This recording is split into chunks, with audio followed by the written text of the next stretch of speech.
Em decorrência da reunião da liderança da IPB em Cuiabá, em julho de 2022, o escritor Caio Fábio fez uma análise atualizada das mudanças que vêm ocorrendo no comportamento das igrejas presbiterianas. No vídeo Nasce a Seita Presbiteriana, Caio Fábio relaciona várias novidades e mudanças que têm surgido nas denominações evangélicas, dando destaque para a IPB, que ele considera uma igreja em transformação. E as principais mudanças que vêm acontecendo na denominação, na avaliação do escritor, não são melhorias. Você pode conferir o vídeo de Caio Fábio em seu canal no YouTube. No entanto, o evangelista não relaciona as influências externas que estão afetando as igrejas evangélicas, pois este é um outro assunto, e eu quero abordar nesse vídeo algumas dessas transformações digitais e sociais que estão afetando as igrejas evangélicas tradicionais. Se você frequenta ou já frequentou alguma outra denominação evangélica por muito tempo, talvez identifique neste vídeo alguma mudança que você também percebeu nos templos por onde passou, ou mesmo alguma outra influência externa que eu não tenha percebido. As mudanças na IPB são percebidas com mais clareza por observadores externos, independentes, sem vínculos com a igreja e que estejam dispostos a analisar essas transformações sem oposição agressiva ou defesa tendenciosa.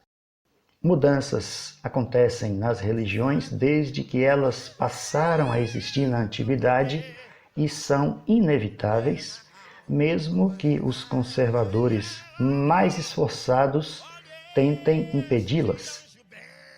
Vamos então relacionar algumas mudanças da IPB neste terceiro milênio, dando destaque para a redução da autoridade pastoral, consequência das mudanças digitais e as mudanças sociais que afetaram todas as igrejas evangélicas tradicionais.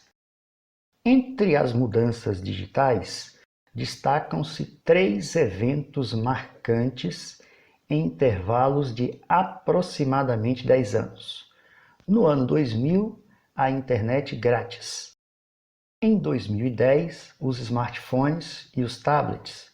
E em 2020, o isolamento social e as reuniões não presenciais. Já nas mudanças sociais, nesse mesmo período, é importante destacar o grande Hutzpah, o papel da mulher na sociedade e o número crescente de pastores remunerados. O pastor é o líder histórico da igreja presbiteriana. Mesmo que o presbiterianismo não seja um sistema episcopal totalitário, o ministro é a voz no púlpito e o principal influenciador do comportamento dos membros da igreja, pois cada congregação é ensinada a seguir as orientações de seu líder. Na linha do tempo, há muitos registros de pastores que, com sucesso, convocaram os seus seguidores para se alistar no exército em tempos de guerra, para mutirões sociais e até mesmo para votar em um determinado candidato de sua preferência. Essa influência pastoral parecia ser uma característica eterna do pregador presbiteriano até o final do século passado. Mas, como a imagem e a reputação dos pastores evangélicos nas últimas décadas também caíram muito perante a sociedade, a sua autoridade espiritual também tem sido desacreditada neste século XXI, onde as transformações não param de acontecer. No ano 2000 surgiu a internet grátis. Com o lançamento da plataforma IG no início do ano 2000, o acesso gratuito à internet chegou a milhões de brasileiros e, com ela, o acesso à informação. Os evangélicos começaram a compartilhar mensagens como nunca se viu antes, a ciência se multiplicou e a pesquisa online passou a fazer parte do dia a dia. Então, As consultas e questionamentos que os crentes faziam aos pastores presbiterianos no dia a dia sobre quase todos os assuntos se tornou desnecessária para a nova geração de crentes. Alguns pastores, ainda sem entender o que era a internet, chegaram a desaconselhar o seu uso por considerá-la prejudicial à vida devocional. Naturalmente, esse discurso não surtiu efeito. Neste mesmo ano 2000, para piorar a situação, outra surpresa desagradável caiu de paraquedas nas igrejas brasileiras, o movimento G12, supostamente criado pelo pastor César Castellanos. Essa fórmula mágica consistia em palestras, dinâmicas de grupo e retiros espirituais. O G12 também incentivava reuniões em células, ou seja, em pequenos grupos domésticos, o que ajudou a fortalecer outra tendência renascente, os desigrejados. E a prova disso é que ainda no ano 2000, o IBGE publicou em seu censo que o Brasil alcançou naquele ano cerca de 1 milhão de evangélicos sem filiação a nenhum templo. 10 anos depois, veio outra revolução digital silenciosa: os smartphones e os tablets. Embora o sistema iOS da Apple e Symbian da Nokia já fossem utilizados em 2007 e 2008, foi nos idos de 2010 que o sistema gratuito Android do Google se popularizou e abriu as portas para as Bíblias e outros livros digitais.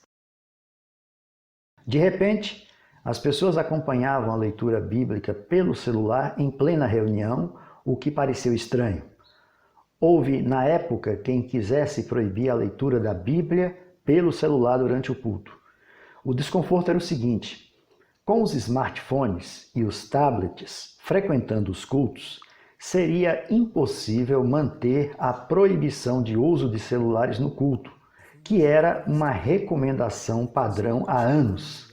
Daí em diante, o pregador não saberia se o crente com o celular na mão estava mesmo acompanhando o texto da liturgia ou checando suas mensagens de e-mail. Depois dos smartphones e tablets, outros acessórios foram aparecendo nos cultos e agora até mesmo garrafinhas de água, pequenos lanches e sessões de fotos tornaram-se frequentes nos cultos e reuniões, hábitos criados por esta geração informal e conectada com as mídias digitais. Enjoy the service. Westminster Presbyterian Church in Burbank, Sunday services at 9 and 10:30. No shoes, no shirt, no service. Provavelmente esses costumes vieram para ficar, como tantos outros das últimas décadas. Mas a maior surpresa veio em 2020, o isolamento social e as reuniões não presenciais. Nenhum de nós poderia imaginar o que aconteceu em março de 2020, quando o poder público divulgou a recomendação "fique em casa por 15 dias". A maioria de nós não sabia que esse isolamento social iria se estender por muitos meses. Em poucas semanas, os templos religiosos foram fechados pelas autoridades e os cultos cancelados. A opção que restou aos evangélicos foi a reunião virtual, que antes era uma prática incomum e até desconhecida de muitos, mas que passou a ser um padrão nas igrejas em 2020. Os crentes passaram a se reunir sem sair de casa e sem regras litúrgicas rigorosas. Muitos pastores aceitaram a novidade sem problemas e passaram a transmitir o culto de sua própria casa, para não perder o seu papel de líder da congregação. Quanto às finanças, foi também um momento de ansiedade, pois a ausência das pessoas nos templos provocou uma queda repentina da arrecadação e as contas a pagar precisavam ser pagas. Eu queria agora dar as nossas contas para os irmãos, Porque se estivesse nas igrejas, vocês fariam suas ofertas, entregariam o seu dízimo, mas não estou. E nem pode, que está proibido aí, tá, não é proibido, está orientado a não sair de casa. Como ninguém esperava por essa pandemia, não havia preparo nem padrão nas falas dos líderes religiosos. Alguns pregadores defenderam o isolamento social, enquanto outros foram contra o fechamento dos templos, mesmo com o contágio em alta.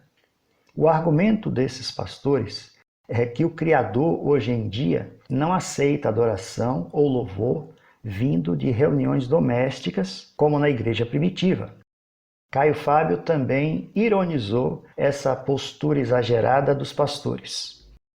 Pessoas são reunidas num Zoom, numa reunião virtual, e oram, e cantam, e louvam, e ouvem a palavra. Deus não está ouvindo, porque o Deus reformado só presta atenção em cultos de congregação presencial. O fato é que com a pandemia, os membros das igrejas perceberam que é possível fazer reuniões virtuais com a facilidade de clicar em um link, falando o quanto quiser, sem sair de casa, em dias e horários mais convenientes, sem custo de deslocamento e sem recolhimento de ofertas. Dessa forma, mesmo quando os templos foram reabertos, muitos crentes mantiveram o hábito das reuniões virtuais. Além dessas mudanças digitais, houve também mudanças sociais que afetaram a Igreja Presbiteriana do Brasil, começando pelo grande Hutzpah. Alguns valores muito antigos de nossa sociedade, como obedecer às autoridades, respeitar os mais velhos e confiar nos pastores evangélicos, claramente não são mais comuns nas novas gerações. Podemos perceber pelas publicações e comentários nas mídias digitais que existe uma hostilidade crescente entre adultos, jovens, direita, esquerda, crentes e ateus, sempre que os pensamentos não combinam. A intolerância das ideias é bem visível em nossos dias. De certa forma, essas divergências são uma característica positiva da liberdade de expressão. Mas esse comportamento, às vezes até agressivo, já chegou aos templos evangélicos e afetam os crentes, já que cada pastor pensa de um jeito diferente do outro. Assim, boa parte dos pastores evangélicos não recebe mais o respeito que os padres e rabinos ainda recebem. Talvez pelo fato de que todo padre é católico, de uma mesma doutrina, e todo rabino é judeu, também de uma mesma doutrina, seguindo em direções teológicas muito claras. Mas os milhares de pastoras e pastores evangélicos brasileiros pensam diferente um do outro, de forma que é muito difícil conciliá-los. E alguns desses pastores, além de não ter muito conteúdo acadêmico, nem preparo para liderar pessoas, ainda defendem partidos políticos, se envolvem em confusão, publicam futilidades na internet e até usam termos inadequados em seus sermões. Às vezes sentimos alguma dificuldade para vir, né? Porque o trabalho, porque não sei o quê, e o carro, e está chovendo, está sol, né? Está chovendo muito, não vai. Se tiver sol, também não vai. Se tiver... E aqui é foda, aqui é complicado, aqui ou é uma coisa ou outra. O rolo do livro de Daniel, presta atenção o que é a Bíblia, caralho. Oh, glória a Jesus. Essa gente importante que ele posta a foto, nem curte a foto que ele posta. Por causa de novidades assim, parte dos pastores modernos tem perdido o respeito que os mais antigos conquistaram. E isso afeta a todas as denominações evangélicas, inclusive a Igreja Presbiteriana. Como a juventude está cada vez mais informada, os pastores vêm perdendo a sua relevância e autoridade em meio a tanta mudança de comportamento e falta de boas maneiras. Na religião judaica, os rabinos consideram essas hostilidades como um sinal dos tempos e chamam esse estranho comportamento social de grande chutzpah. Grande chutzpah. Chutzpah é uma palavra meio intraduzível. Chutzpah quer dizer uma falta de educação, uma falta de respeito, que a gente vê especialmente entre as diferentes gerações, os mais jovens não respeitando os mais velhos e assim por diante. Isso também é um sinal trazido no Talmud que indica a proximidade da redenção. Outro aspecto bem claro em nossos dias é o papel da mulher na sociedade. É fato que as mulheres têm conquistado espaço na sociedade. Houve um tempo em que as brasileiras não podiam nem mesmo votar. Mas isso tem mudado e o Brasil já teve, inclusive, uma presidente da República eleita. As mulheres sentem cada vez mais a necessidade de serem bem representadas e contribuir mais com a sociedade. Afinal de contas, homens e mulheres do Brasil têm acesso aos mesmos recursos de escolaridade. A Igreja Presbiteriana do Brasil, no entanto, por questões confessionais e históricas, não consegue acompanhar essa tendência. As mulheres presbiterianas podem assistir aos cultos, pagar dízimos e assumir cargos secundários na igreja, mas não podem fazer parte dos concílios. Segundo Caio Fábio, a reunião da liderança da IPB de 2022 em Cuiabá teve mais de 1.000 representantes homens e 0 mulheres, num país onde as estatísticas mostram que a igreja evangélica tem mais mulheres do que homens. É uma igreja só de homens. Estão reunidos lá 1.300 delegados da igreja presbiteriana, não tem uma delegada, não tem uma mulher, não tem nada. É uma igreja praticamente branca, machista.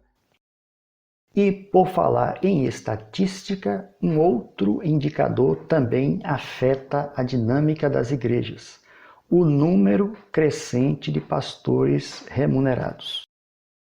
Caio Fábio traz uma informação curiosa. O atual moderador da IPB foi eleito para o 6º mandato consecutivo de 4 anos, encerrando uma tradição histórica de alternância de poder na IPB. Segundo a Wikipédia, o antecessor do pastor Roberto Brasileiro foi eleito em 1998, ou seja, no final do século passado. Não há nada de ilegal ou antiético nisso. Somente mostra que no século XXI a IPB só teve um presidente, justamente em um período de profundas transformações sociais. Eu fiz uma breve pesquisa sobre o assunto e percebi que muitos pastores também estão se perpetuando nas igrejas locais, pregando para as mesmas pessoas há 10 ou 15 anos, o que é muito estranho na cultura presbiteriana. Por experiência própria, eu digo que é muito entediante a mesmice de ouvir o mesmo pregador por 5 ou 10 anos. Os evangélicos presbiterianos têm direito constitucional de indicar e eleger novos pastores para suas igrejas. Porém, na prática, isso não é tão fácil, pois para mudar o pastor da igreja seria necessário ser sincero com ele, explicando que ele já ficou bastante tempo e a congregação quer ouvir outro pregador. E uma conversa sincera sobre isso poderia trazer desconforto. Mas por que isso está acontecendo? Por que os pastores estão se agarrando às mesmas igrejas como um emprego quase vitalício? É difícil achar uma resposta definitiva para essa pergunta, mas os dados publicados pela própria IPB podem nos dar uma pista. Segundo o levantamento da própria denominação, a IPB entrou no século XXI com 2.200 igrejas organizadas e 3.000 pastores, ou seja, com mais de 700 ministros a mais do que igrejas. Daí até 2020, o número de igrejas cresceu pouco mais de 30% enquanto o número de pastores avançou mais 60%, gerando uma diferença de quase 1.900 pastores a mais, numa distância que não para de crescer. E de onde vêm tantos pastores? Qual a origem desses pregadores? Na maioria dos casos, eles vêm dos seminários formadores de pastores.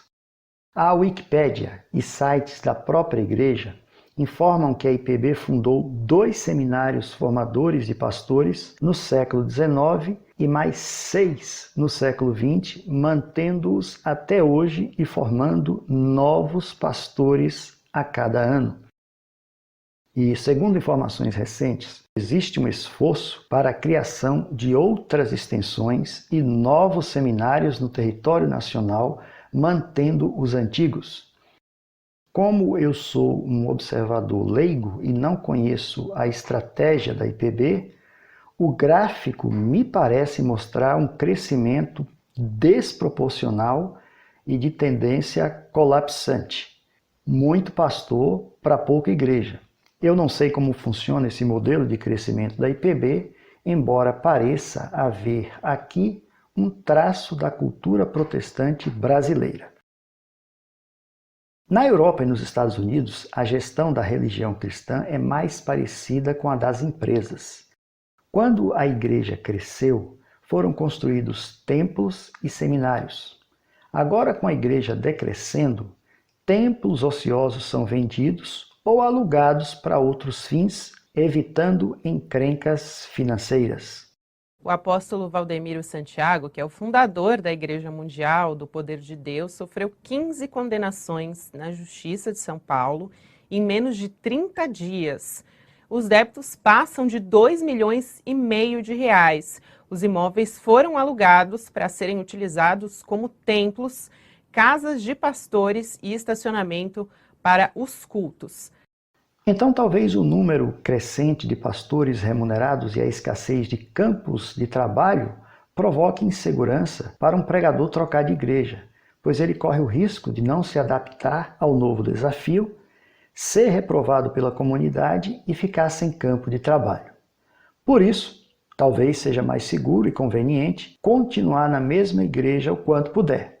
O fato é que a sociedade vem se remodelando e a tendência atual é se fazer quase tudo à distância, de maneira informal, digital e facilitada.